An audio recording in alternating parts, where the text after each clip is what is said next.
여러분 안녕하십니까? 오승종 변호사입니다. 지난 영상에서 아이디어 표현 이분법에 대해서 말씀을 드렸습니다. 하나의 저작물 속에도 저작권의 보호를 받는 부분과 받지 못하는 부분이 이렇게 섞여 있습니다. 그래서 그 저작권의 보호를 받지 못하는 부분은 아무리 다른 사람이 그것을 허락 없이 이용했다고 해도 저작권 침해가 되지 않는 거죠. 이 저작권의 보호를 받는 부분, 이 부분이 다른 사람에 의해서 허락 없이 도용되었을 때 제가 비로소 저작권 침해라고 주장을 할 수가 있습니다. 이럴 때 하나의 저작물 속에서 저작권의 보호를 받는 부분과 받지 못하는 부분을 구분하는 아주 중요한 원리가 아이디어의 표현 이분법이라고 말씀을 드렸습니다. 그래서 우리 저작권법은 아이디어는 보호를 하지 않고 표현만 보호를 한다. 그 표현 중에서도 창작적인 표현만을 보호를 한다 하는 것이 아이디어의 표현 이분법입니다. 이 아이디어에 속하는 대표적인 것으로서 사상이나 감정, 또 주제나 소재, 또 어떤 문제의 풀이, 해법, 방법, 또 어떤 게임의 진행 방식, 이런 것들이 대표적인 아이디어에 속하는 것이라고 말씀을 드렸습니다. 예를 들어서 제가 백두산을 사진으로 찍었습니다. 그런데 제 사진을 보고 어떤 사람이 감동을 받아서 나도 백두산을 한번 찍어봐야 되겠다. 그래서 그 사람도 백두산을 사진으로 촬영을 했습니다.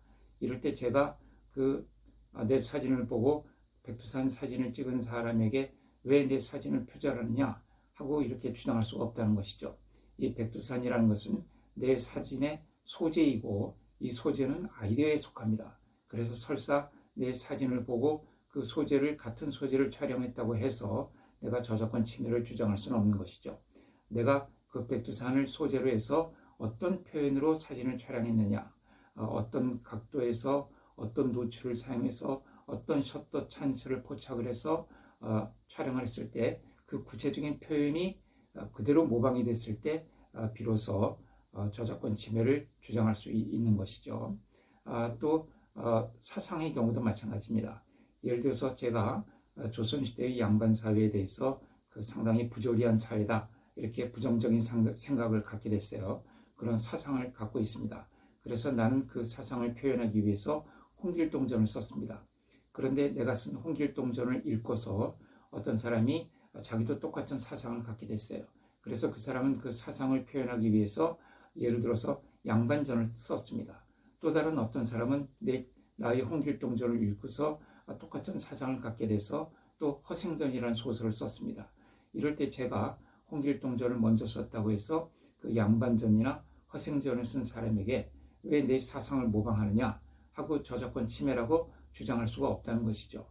비록 그 사상을 모방을 했지만은 구체적인 표현이 홍길동전, 양반전, 허생전 다 다른 표현이기 때문에 설사 사상은 모방을 하더라도 그것은 저작권 침해가 되지 않습니다. 왜냐하면 사상은 아이디어에 속하는 것이기 때문이죠. 이렇게 아이디어와 표현을 우리는 구분을 해 두어야 됩니다. 그래서 아이디어는 설사 도용이 된다 하더라도 그것은 저작권 침해가 안 되고 이런 아이디어는 모든 사람이 자유롭게 공유할 수 있는 그런 것입니다. 이 아이디어를 보호하는 법은 따로 있죠. 그건 저작권법이 아니라 특허법의 영역에 가서 아이디어를 보호를 받을 수 있습니다. 그런데 특허법은 모든 아이디어를 보호하는 것이 아니라 기술적인 아이디어만은 보호를 하죠. 테크니컬 아이디어만 보호를 합니다. 그래서 이런 기술적인 사상이 아닌 어떤 철학적인 사상이라든가 또는 윤리적인 사상이라든가 문학적인 사상 이런 것들에 대해서는 어떤 저작권 침해도 주장할 수가 없는 것이고 또 특허나 다른 법에 의한 보호도 주장할 수가 없습니다. 자, 이렇게 아이디어 표현 이분법은 우리 저작권법에서 저작권 침해를 판단하기 위한 아주 중요한 원리입니다. 그런데 설사 표현이라고 해도 보호를 받지 못하는 경우가 있습니다. 자, 어떤 경우냐 하면 아이디어와 표현이 합체되는 경우, 이런 경우인데요. 오늘은 그 합체되는 경우에는 세 가지가 있는데 오늘은 그 중에서 합체의 원칙, 이 한 가지에 대해서 먼저 말씀을 드리겠습니다. 자, 어떤 아이디어가 있습니다. 그런데 이 아이디어를 표현하는 방법이 극도로 제한되어 있는 경우, 예를 들어서 이 아이디어를 표현하는 방법은 이 방법밖에 없다. 이런 표현으로밖에는 이 아이디어를 표현할 수가 없다. 이런 경우가 있을 수 있겠죠. 자, 예를 들어서 게임의 진행 방법을 아이디어라고 제가 말씀을 드렸습니다. 어떤 게임을 진행하는 방법, 예를 들어서 도전 골든벨, 그러면 이제 도전 골든벨을 진행하는 방식이 있지 않습니까? 50명의 학생을 앉혀놓고 문제를 계속 내서 틀리는 학생들은 이렇게 탈락이 되고 최종적으로 승자가 남는 그런 방식의 게임이 있죠. 이런 게임 방식은 아이디어의 영역에 속합니다. 대표적인 아이디어의 영역에 속하는데, 자, 그럼 예를 들어서 제가 가위바위보라는 게임을 처음으로 생각을 해냈습니다. 그래서 이 가위바위보라는 게임을 설명하는 책을 썼습니다. 자, 그러면 어떻게 책을 써야 될까요? 가위는 보재기를 이기고 보재기는 주먹을 이기고 주먹은 가위를 이긴다. 또 똑같은 것을 내면은 비교서 다시 한다. 이렇게밖에는 쓸 수가 없죠. 이 가위바위보라는 게임을 소비자에게 또 그 게임을 이용하는 사람에게 가장 알기 쉽고 간략하게 설명하기 위해서는 이렇게밖에는 설명할 수가 없는 겁니다. 그럴 때 제가 가위바위보라는 게임을 처음으로 만든 제가 이 가위바위보라는 게임을 설명하는 책을 썼다고 가정을 해보죠. 그럴 때 다른 사람이 제 책을 베꼈다. 그럴 때 제가 저작권 침해를 주장할 수 있느냐? 그럴 수 없다는 겁니다. 왜냐하면 이 아이디어를 표현하는 방법이 이 방법밖에는 없는 것이죠. 이 아이디어는 이렇게밖에는 표현이 안 되는 것입니다. 그럴 때 이 책에 대해서 이 가위바위보를 설명한 책이 표현이라고 해서 그 표현을 보호를 해준다. 다시 말하면 그 표현을 나만 쓸 수 있도록 보호를 해준다고 하면은 다른 사람은 이제 이 아이디어, 즉 가위바위보라는 게임을 설명할 방법이 없게 되죠. 그러니까 제가 가위바위보라는 게임을 처음으로 설명을 한번 하면은 다른 사람들은 이제 다른 방법으로는 그 아이디어, 즉 가위바위보라는 게임을 설명할 방법이 없게 됩니다. 왜냐하면 이 가위바위보라는 게임을 가장 알기 쉽고 간략하게 설명할 수 있는 방법은 이 방법밖에 없기 때문이죠. 이런 경우에 이 책을 표현이라고 해서 보호를 해주게 되면은 다른 사람은 이 가위바위보라는 게임을 다 설명할 수 있는 방법이 없게 되고 결과적으로 저 혼자서 이 가위바위보라는 게임을 설명하고 또 이용할 수 있는 그런 권리를 독점하게 됩니다. 그러면 표현이 보호받음으로 인해서 자연적으로 그 안에 들어있는 아이디어까지 함께 보호를 받게 되는 것이죠. 자, 이런 현상은 왜 생기나요? 이것은 아이디어의 표현이 합체되어서 떨어질 수가 없기 때문에 그렇습니다.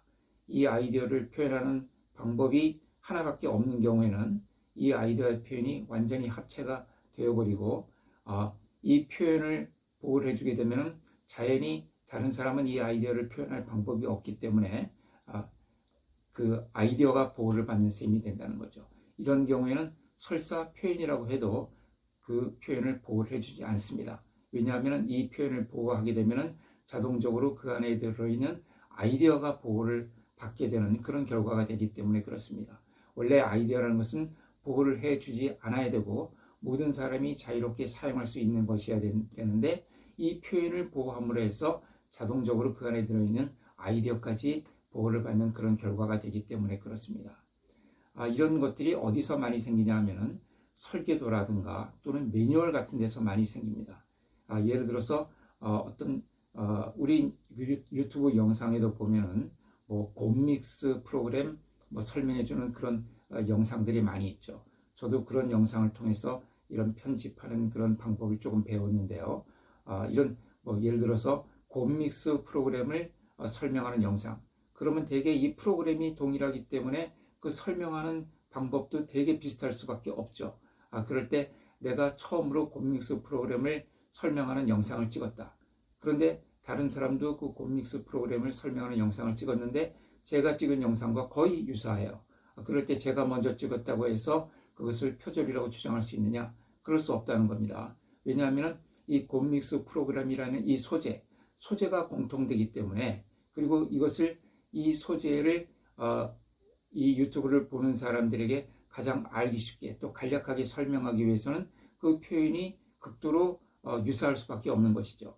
표현 방법이 굉장히 제한되어 있습니다. 이럴 때 먼저 표현한 사람에게 먼저 그 곰믹스 프로그램을 설명하는 유튜브 영상을 찍은 사람에게 그것이 표현이라고 해서 저작권의 보호를 해주게 되면은 다른 사람은 이제 이 곰믹스 프로그램을 설명할 수 있는 유튜브를 찍을 수가 없게 되는 거죠. 그러면은 어떻게 되겠습니까? 그러면은 이 곰믹스 프로그램에 대한 설명 자체를 이 먼저 찍은 사람이 독점하게 되는 결과가 된다는 것이죠. 자, 이렇게 돼서는 이것은 곤란하고, 그것은 결과적으로 그 안에 들어있는 아이디어를 보호하는 그런 셈이 되기 때문에 이런 경우에는 설사 표현이라고 해도 보호를 안 해준다는 것입니다. 자, 이것을 합체의 원칙이라고 합니다. 이 합체의 원칙도 저작권의 보호 범위를 판단하는 데 있어서 매우 중요한 역할을 하게 됩니다. 그러니까 우리 저작권법은 아이디어는 보호를 하지 않고 표현만 보호를 하는데, 그 표현 중에서도 또 아이디어와 너무나 밀접하게 이것이 합체되어 있는 경우, 그래서 그 아이디어를 표현하는 방법이 이 표현 방법밖에는 없는 경우에는 설사 표현이라고 해도 또 보호를 해주지 않는다 하는 이 합체 원칙에 대해서 여러분들이 잘 알아두시기 바랍니다. 네, 오늘 영상이 도움이 되셨기를 바랍니다. 감사합니다.